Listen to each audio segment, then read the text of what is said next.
Hi, in this lesson I want to talk about partner benefits.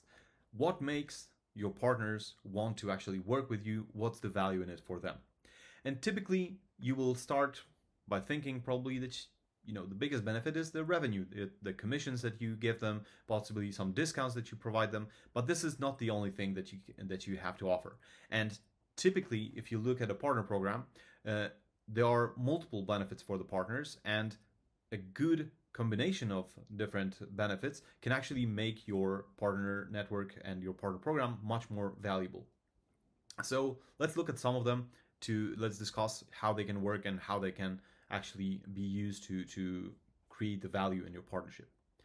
First of all, you can provide your partners with access to new markets. A good example of this would be, for example, a Polish local agency who starts working with a company or with a platform from another geography, and because of that, they will automatically get access to new potential customers from that geographic region. Secondly, you can offer them access to knowledge, so you can share files, you can share materials, you can share training, education, and stuff like that. They can have access to tools and services, and because of this, they can either use them themselves or they can actually use them for their customers. Now, in terms of brand, there are two things worth mentioning. One of them is the general awareness. So just by working with an external partner, just by working with another company, you can expect that there will be some marketing involved, and basically your logo will be shown to potential new customers. So if there are two partner companies, then one of them starts promoting the other one. It has a completely different network of companies and customers and people who have access to them. So by showcasing your brand, they will increase your brand's awareness. Now, on the other side, you also have improved brand positioning. What I mean by that is that by adding certain logos to your website of partners that you work with, you generally create the impression that your company is much bigger or much stronger or much more stable. So think of a company that showcases that they work with Microsoft, that they work with AWS, that they work with Google. That, of course, even though it's not a customer of theirs, that will make them look very professional. Now, you can also have common joint work on innovations or R&D. And I saw a couple of examples where, for example, a company who was doing an automatic robot, and there was another one who was actually delivering the software for that robot to make it work. And these two companies were partnering together to build something very unique. Uh, you can also get legal help, so especially if it comes to new markets, but generally think of, for example, an agency or a software house or a martech company, and think that if they partner with a legal company, this legal company can actually give them some insights into what they should change. Same goes for SEO, for marketing and user experience. Your team might also get educated on a certain matter, right? So we are currently working with a customer who is in the user experience space, and what they offer their partners is actually that their partners will also get trained by them in the field of user experience. You can give them access to additional resources, you can increase the brand stability, and you can also obviously work on co-marketing, so both parties can actually win in terms of getting their brand out there. Now, these were just a couple of examples. I want to go a little bit deeper and show you three different main types of benefits. And these will be sales, marketing, and educational benefits. And I want to cover some of them or most of them in this video. And again, I'm not trying to say that you should include all of them. You actually shouldn't do that. I want to give you a list of things that you can consider and figure out if this is something that will work for you, and then pick 5, 10, 15 that you will provide to your partner. So first one is quid pro quo. And quid pro quo, in this case, it means that if they deliver you a lead, you will deliver a lead for them. So it's a quid pro quo situation. And this is a very typical example of working with partners, and it might be something that they find value in. Obviously, access to leads, obviously getting your commissions to a higher level. But one thing on the sales side, which can definitely help and is of great value, is actually to give your partners the help of your team. Meaning that if they have a lead, your sales team can come over on that specific pitch and help them to close the deal. You can give them access to sales materials, you can give them discounts, you can give them even sales training. And there are two things still worth mentioning. One is account mapping. This is done with a company called Crossbeam or Reveal. They are actually both the same company right now. And basically, with this, you and your partners will show the different customers you're working with, the leads you are working with, the partners that you have, and basically you will have access to both sides. You will see who you are working with. And to give you an example, let's say that your partner is working with a company, let's say Procter and Gamble, and Procter and Gamble is a lead that you are after. If you see that match, they can actually help you get introduced to that company. Now, in terms of the small freemium, this is something that I see often being used when because of partnering with an agency or with a company that has some product, the partners can offer their customers something for free or something at a highly discounted rate. Think courses, think workshops, think access for 2 months instead of 1 month free trial. Anything like that will serve as a small freemium, and your partners will be able to tell the customer that because we are partners with this company, we can offer you a bit more than you would typically receive. In terms of marketing, there are multiple things that you can do. So let's start with MDFs, market development funds. And basically, this is where you co-finance certain marketing activities with a partner. And they will, for example, come to you and say that we want to host a radio show. And you say, okay, I'll give you 1,000 euros to boost that. And this will be considered an MDF, and this will be something that you will be working individually with each partner. Obviously, you can work on articles, both ones that you co-author or ones that you pay for.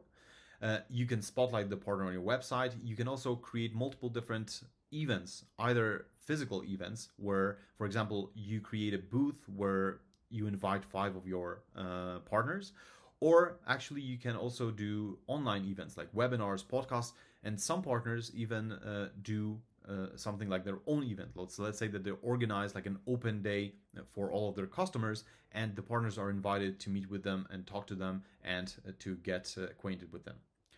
Now, obviously, you can give them access to marketing materials, to sponsored paid articles, stuff like that. Very typically, a lot of partnerships rely on this. There are social media mentions, and this comes in many shapes and forms, from LinkedIn newsletters to just posts. And these posts can be done on the company side or the actual partner manager side, but generally promoting the partner company on social media. In terms of educational benefits, you can offer training, you can offer certifications, you can offer access to documentation, and also access to a demo version of the tool or a version of the tool for the team. Now, one thing which I really like, and some companies are doing this, is that the partner actually has a priority access to support. And this is something that we used to do when I was working at Shopware, where basically the customer, when they were paying their fee, within this fee they had different levels of support, and the partners, just by being partners, actually had the same support granted to them, or even sometimes at a higher level, which gave them an amazing value, because they were able to quickly respond, figure out what's happening, and showcase themselves the best to the customers as experts. Even though they didn't know how to solve something, they just went to Shopware, asked around, and got the information back. The customer thought that it was their know-how, their knowledge, their expertise. And this was something that worked quite well.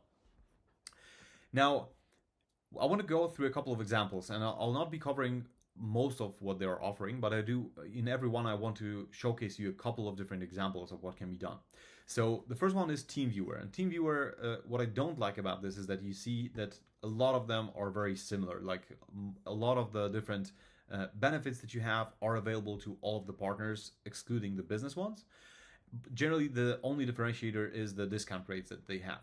So I typically would recommend to actually have some sort of tiering in terms of the partners, so that when they are of a higher tier, they receive access to more materials or to bigger advantages, bigger benefits.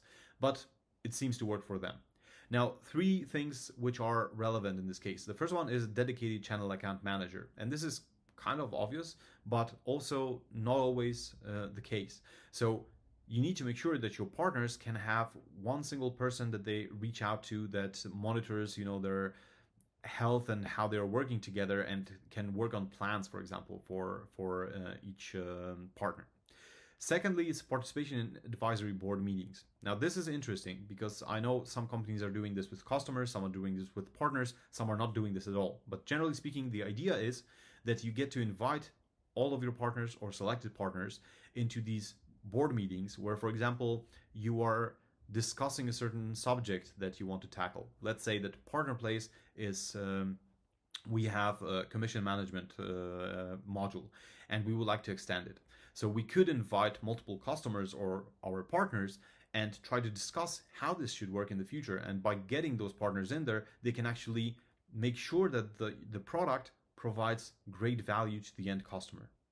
Now, the final one is a newsletter, and this comes in many shapes and forms. This can be a marketing newsletter, this can be a LinkedIn newsletter, but generally, some companies have their own newsletter that typically goes out to hundreds or thousands of people, and selected partners can be promoted within that newsletter. So that is another benefit that you might add. The second example is Stripe. And with Stripe, they have three things also that's worth mentioning. One is live and on-demand sales enablement and best practices. I want to highlight here the live and on-demand. That means that they have materials for the partners in terms of training, so like an LMS system or some video trainings or documentation available for the teams that want to learn on their own and want to learn within the moments in time they have the option to learn.